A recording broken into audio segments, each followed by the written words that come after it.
Episode के start में दिखाया जाता है कि एन डेकोरेशन में फंगली की हेल्प करने लगता है। तभी फंगली एन से कहती है कि तुम यहाँ पर क्या कर रहे हो, तुम्हें तो अपनी जिल के साथ होना चाहिए। जिस पर एन रिप्लाई करता है कि तुम मुझसे इतना ज्यादा उकताती क्यों हो। जिस पर फंगली रिप्लाई करती है कि जो भी मेरी काबिलियत पर बात करेगा मैं उसके साथ ऐसे ही करूंगी। अगर तुम ऐसा करोगे तो तुम भी इसी में शामिल हो। फंगली एन से कहती है कि तुम्हें अपनी जिल को लेकर अब घर वापस जाना चाहिए। तभी एन फंगली का हाथ पकड़कर उसे रोकने लगता है और कहता है कि तुमने इस फेस्टिवल के लिए काफी हार्ड वर्क किया है और डेफिनेटली ये ज्वाइन कंपनी के लिए तो बिल्कुल भी नहीं है। एन उसे कहता है कि मैं तुम पर डाउट नहीं कर रहा, मैं तुमसे माफी चाहता हूँ। फंगली कहती है कि मुझे अपना काम खत्म करना चाहिए। जैसे ही फंग जाने लगती है एन उसे कहता है रुको, तुम्हारे बालों में कुछ है। उसके बालों में वही टॉय होता है जो एन ने उस लिटिल गर्ल को बनाकर दिया होता है। तभी एन फंगली को उस गर्ल के बारे में बताता है। तभी एन उसे कहता है कि उसने उस लिटिल गर्ल की हेल्प करके बिल्कुल भी अच्छा नहीं किया, उसे इस बात का पछतावा है। ये सुनकर फंगली को गुस्सा आ जाता है और वो फौरन वहाँ से चली जाती है। एन उससे पूछता है कि कहाँ जा रही हो, तो वो कहती है कि वो काम करने के लिए जा रही है। तभी एन सोचने लगता है कि मैंने इसे क्या कहा।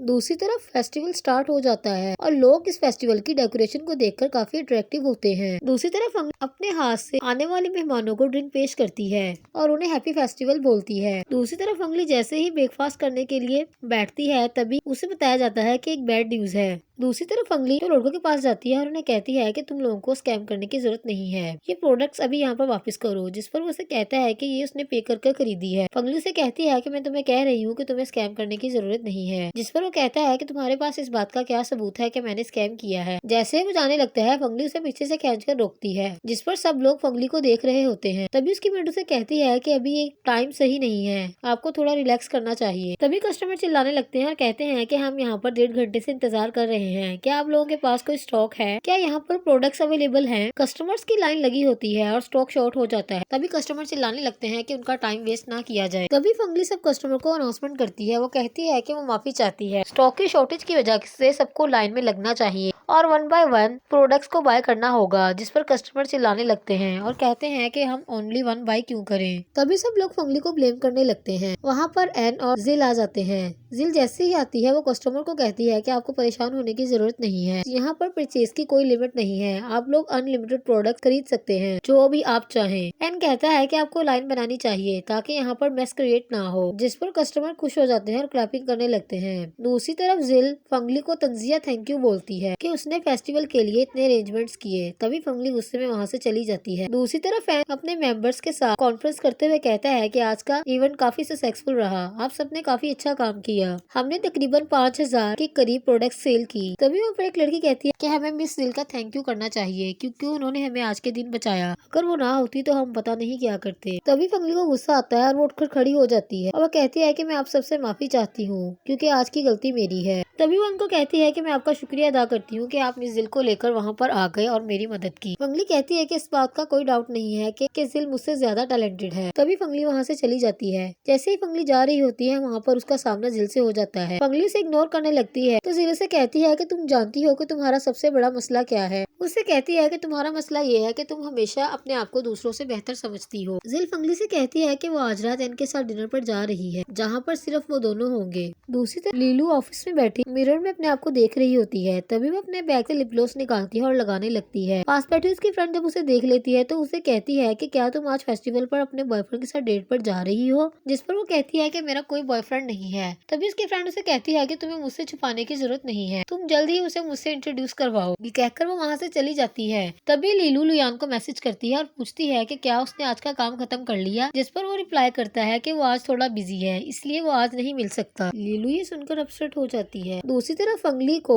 जिल की कही हुई बातें याद आती हैं जिसमें जिल ने फंगली की इंसल्ट की होती है। फंगली काफी अपसेट होती है। तभी वो ओटिया को बुलाती है और उससे पूछती है कि क्या कोई स्पेशल डे का रिवॉर्ड है। जिस पर वो उसे बताता है अभी ऐसा कुछ नहीं है। फंगली ओटिया से कहती है कि वो घर जाना चाहती है क्योंकि वो अपने डैड और जी को मिस कर रही है, क्या वो ऐसा कर सकती है। जिस पर ओटिया कहता है कि पहले तुम्हें इस गेम को खत्म करना होगा, उसके बाद तुम जा सकती हो। तभी बारिश स्टार्ट हो जाती है। फंगली बारिश में भीग रही होती है कि तभी वहाँ पर हैन हाथ में अम्ब्रेला लिए आ जाता है। फंगली एन से पूछती है कि तुम डिनर पर नहीं गए। एन फ्लैशबैक में देखते हैं कि जब मिस जिल उसे डिनर के लिए कन्विंस करती है और एन उसे रिप्लाई करता है कि आज उनका फेस्टिवल था जो काफी अच्छा गुजरा। इसलिए वो अपने घर जाकर अपनी वाइफ के साथ उसकी सेलिब्रेशन करना चाहता है। तभी एन फंगली से कहता है कि क्या आप मुझे चांस देंगी कि मैं आपको अम्ब्रेला के नीचे सिक्योर कर सकूं। तभी एन फंगली को इशारा करता है कि अपने पीछे देखो, तो एक कपल अम्ब्रेला लिए साथ में जा रहा होता है। तभी फंगली एन को कहती है कि तुम्हारे पास तो सिर्फ एक अम्ब्रेला है, जिस पर वो कहता है हाँ। फंगली से कहती है कि हम एक कंपटीशन रखते हैं, जो ये अम्ब्रेला लेकर पहले कार के पास पहुंच गया वो विन करेगा। तभी फंगली फौरन से एन से अम्ब्रेला छीनकर भाग जाती है। तभी फंगली को वहाँ पर एक आंटी नजर आती है जिनके पास अम्ब्रेला नहीं होती, तो वो अपनी अम्ब्रेला उन्हें दे देती है। एन ये सब कुछ देख रहा होता है। तभी वो दोनों बारिश में भीगते हुए जाते हैं। दूसरी तरफ लीलू भी बारिश का नजारा ले रही होती है। वो जैसे ही ऑफिस के बाहर आती है उसे वहाँ पर एक अम्ब्रेला मिलती है जिस पर उसका नाम लिखा होता है। तभी वहाँ पर लुयान आ जाता है और वो अपने ड्राइवर के साथ घर वापस चला जाता है। तो लीलू यही सोचती है कि वो अम्ब्रेला उसके लिए लुयान ने रखी हुई है। दूसरी तरफ यिन की सिस्टर जिल भी बारिश में अकेली चल रही होती है। तभी वहाँ पर यिन आ जाती है और उसे अम्ब्रेला से सेव करते हुए कहती है कि तुम अकेली हो। यिन उसे कहती है कि वैलेंटाइंस डे के दिन सब लोग अपनी गर्लफ्रेंड के साथ होंगे, तुम्हें कौन ज्वाइन करेगा।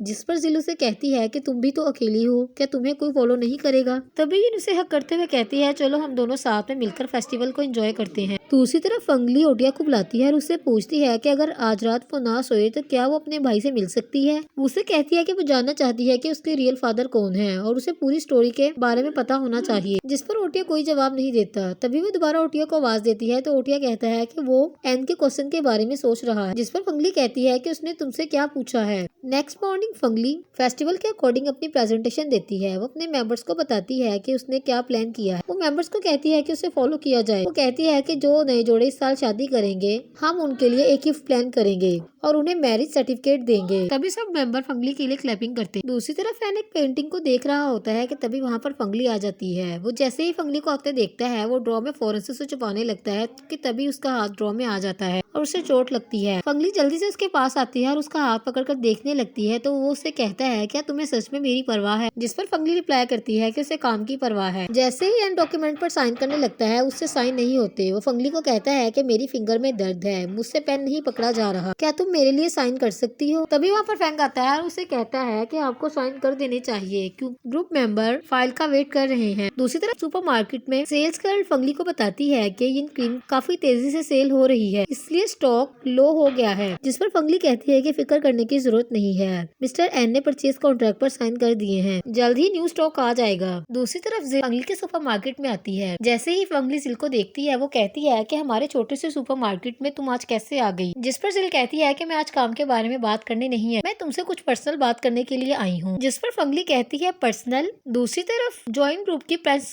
कॉन्फ्रेंस रूम में मीटिंग स्टार्ट हो जाती है जहाँ पर सारे मेंबर्स मौजूद होते हैं। तभी वहाँ पर एन आता है जिसे देखकर एक मेंबर कहता है कि तुम यहाँ पर क्यों आए हो। एन रिप्लाई करता है कि मीटिंग के लिए। जिस पर वो एन के फादर से बात करते हुए कहता है कि आज हम बिजनेस कॉल पर बात करने वाले हैं और एन किसी भी प्रोजेक्ट पर काम नहीं कर रहा, तो इसलिए इसे मीटिंग में इनवाइटेड करने की कोई वजह नहीं है। जिस पर उसके फादर कहते हैं कि मैंने एन को इनवाइट किया है और एन को सीट पर बैठने के लिए बोलते हैं। तभी एन के फादर उसकी तारीफ करते हुए कहते हैं कि उसने फेस्टिवल में काफी अच्छा काम किया है जिससे कंपनी को काफी प्रॉफिट हासिल हुआ है। तभी सब मेंबर्स एन के लिए क्लैपिंग करते हैं। दूसरी तरफ जिल और फंगली एक रेस्टोरेंट में बैठी होती है। तभी जिल उसे कहती है कि मैं एक स्ट्रेट फॉरवर्ड लड़की हूँ और मैं अपने पॉइंट की बात करूंगी। जिल उसे कहती है कि वो एन के बारे में बात करने के लिए यहाँ पर आई है। जिस पर फंगली रिप्लाई करती है कि तो फिर तुम्हें उससे बात करने की जरूरत है, मुझसे नहीं। तभी जिल उसे कहती है कि मैं चाहती हूँ कि तुम एन से डिवोर्स ले लो, तुम मुझे इसकी प्राइस बता सकती हो। 50 मिलियन। जिस पर फौरन से सोच में पड़ जाती है कि डिवोर्स के लिए 50 मिलियन। जिल उसे बताती है कि वो बचपन से ही एन को पसंद करती है। उसे कहती है कि अगर वो अब्रॉड ना जाती तो आज वो दोनों शादी के बंधन में बंध चुके होते।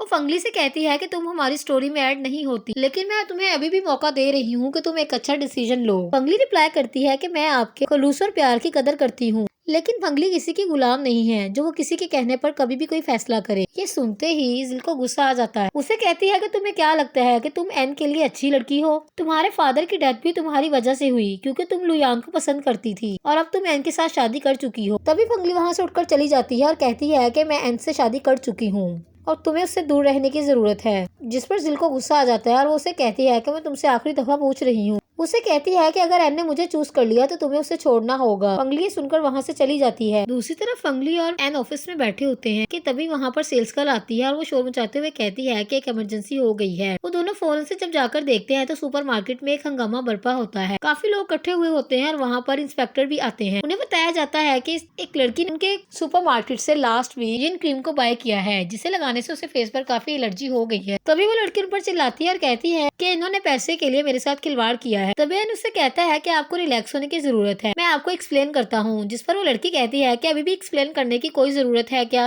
वो कहती है कि मैं 7-8 साल से ही क्रीम यूज कर रही हूँ लेकिन कभी भी कोई इशू नहीं हुआ। वो कहती है कि आप लोग फेक हैं। तभी फंगली कहती है कि तुम्हारे पास क्या प्रूफ है कि हमारी प्रोडक्ट्स फेक हैं। तभी इंस्पेक्टर बोलते हैं कि तभी हम यहाँ पर चेकिंग करने के लिए आए हैं कि आपके पास जो स्टॉक है क्या वो रियल है या फेक। जिस पर फंगली कहती है कि ऑफ कोर्स मैं आपको अभी दिखाती हूँ। तभी सेल्स गर्ल फंगली को बताती है कि उसने भी देखा है तो परचेजेस ऑर्डर डिसअपियर्ड हो चुके हैं। ये सुनते ही वो लड़की शोर मचाना शुरू कर देती है। वो कहती है कि आप सबने सुना कि इनके पास परचेजिंग ऑर्डर मौजूद नहीं है। तभी वो अपने फेस से मास्क उतारती है और अपना फेस दिखाने लगती है तो उसके फेस पर काफी एलर्जी होती है और वो शोर मचाने लगती है। फंगली से कहती है कि उसे थोड़ा टाइम दिया जाए, वो जल्द ही उससे सेटिस्फाइड करेगी और आंसर देगी। जिस पर वो कहती है कि तुम्हें मुझसे इतनी नाइसली बात करने की जरूरत नहीं है, तुम मेरे दर्द का अंदाजा नहीं लगा सकती। तभी वो फंगली को धक्का देती है तो एन फौरन से उसे बचाता है।